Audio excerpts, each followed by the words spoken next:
കോശം ജീവിവർഗത്തിൻ്റെ ഘടനാപരവും ജീവധർമ്മപരവുമായ അടിസ്ഥാന ഘടകമാണ് കോശം, സെൽ. കോശങ്ങളെക്കുറിച്ചുള്ള പഠനമാണ് കോശജൈവശാസ്ത്രം, സൈറ്റോളജി. കോശങ്ങളെ ആദ്യമായി കണ്ടെത്തിയത് റോബർട്ട് ഹുക്ക് എന്ന ഇംഗ്ലീഷ് ശാസ്ത്രജ്ഞനാണ്. കോശത്തിനുള്ളിലെ മർമ്മം കണ്ടെത്തിയത് റോബർട്ട് ബ്രൗൺ ആണ്. 1831 ഓരോ ജീവികളിലുമുള്ള കോശങ്ങളുടെ എണ്ണവും വലിപ്പവും ആകൃതിയും വ്യത്യസ്തപ്പെട്ടിരിക്കുന്നു. ഏറ്റവും ചെറിയ കോശം ബാക്ടീരിയയുടേതാണ്. PPLO, മൈക്കോപ്ലാസ്മ എന്നൊക്കെ പറയും. മനുഷ്യ ശരീരത്തിലെ ഏറ്റവും ചെറിയ കോശം പുംബീജം, ഏറ്റവും വലിയ കോശം അണ്ഡം, ഏറ്റവും നീളം കൂടിയ കോശം നാഡീകോശം. 1665 റോബർട്ട് ഹുക്ക് ആദ്യമായി കോർക്കിൻ്റെ ഛേദത്തിലെ അറകളെ നിരീക്ഷിച്ചതും അവയ്ക്ക് സെൽ എന്ന പേര് നൽകിയതും. റോബർട്ട് ഹുക്കാണ് ഒരു കോമ്പൗണ്ട് മൈക്രോസ്കോപ്പ് നിർമ്മിച്ചതും.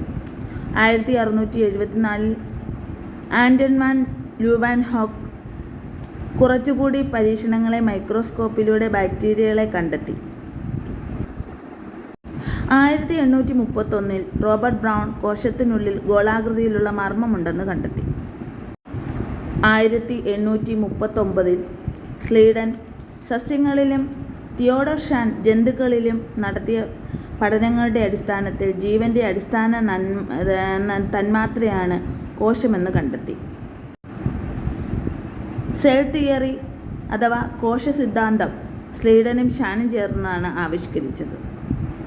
കോശസിദ്ധാന്തമനുസരിച്ച് എല്ലാ ജീവജാലങ്ങളുടെയും ശരീരം കോശങ്ങളാൽ നിർമ്മിതമാണ്. കോശമാണ് ജീവൻ്റെ അടിസ്ഥാന ഘടകം. ജീവനുള്ള കോശങ്ങളിൽ നിന്ന് മാത്രമേ പുതിയ കോശങ്ങൾ ഉണ്ടാവുകയുള്ളൂ എന്ന് കണ്ടെത്തിയത് റുഡോൾഫ് വിർഷു ആണ്. അത് 1855.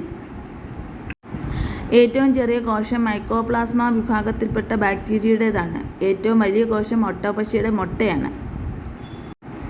കോശങ്ങളുടെ ഘടനയുടെ അടിസ്ഥാനത്തിൽ രണ്ടായി തരംതിരിച്ചിരിക്കുന്നു: പ്രോകാരിയോട്ടിക് കോശങ്ങളെന്നും യൂകാരിയോട്ടിക് കോശങ്ങളെന്നും. പ്രോകാരിയോട്ടിക് കോശങ്ങളിൽ വ്യക്തമായ മർമ്മമോ മർമ്മസ്തരമോ കാണപ്പെടുന്നില്ല. ന്യൂക്ലിയസും ന്യൂക്ലിയർ മെമ്പറൈനും കാണപ്പെടുന്നില്ല. ഇത്തരം കോശങ്ങളുടെ മർമ്മത്തിൻ്റെ സ്ഥാനത്ത് ന്യൂക്ലിയോയിഡ് എന്ന ഭാഗമുണ്ട്. ഇവിടെയാണ് ജനിതക വസ്തുക്കൾ കാണപ്പെടുന്നത്. ഉദാഹരണം ബാക്ടീരിയ, നീലഹരിത ആൽഗകൾ. വ്യക്തമായ മർമ്മം ന്യൂക്ലിയസ്, മർമ്മകം ന്യൂക്ലിയോളസ്, മർമ്മസ്തരം ന്യൂക്ലിയർ മെമ്പറൈൻ എന്നിവ ഉൾപ്പെട്ട കോശങ്ങളാണ് യൂകാരിയോട്ടിക് കോശങ്ങൾ.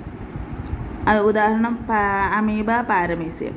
അപ്പം നമ്മുടെ യൂകാരിയോട്ടിക് കോശങ്ങൾക്ക് എക്സാമ്പിൾ അമീബയും പാരമീസിയമാണ് കേട്ടോ. പ്രോകാരിയോട്ടിക് ഉദാഹരണം ബാക്ടീരിയയും നീലഹരിത ആൽഗകളും.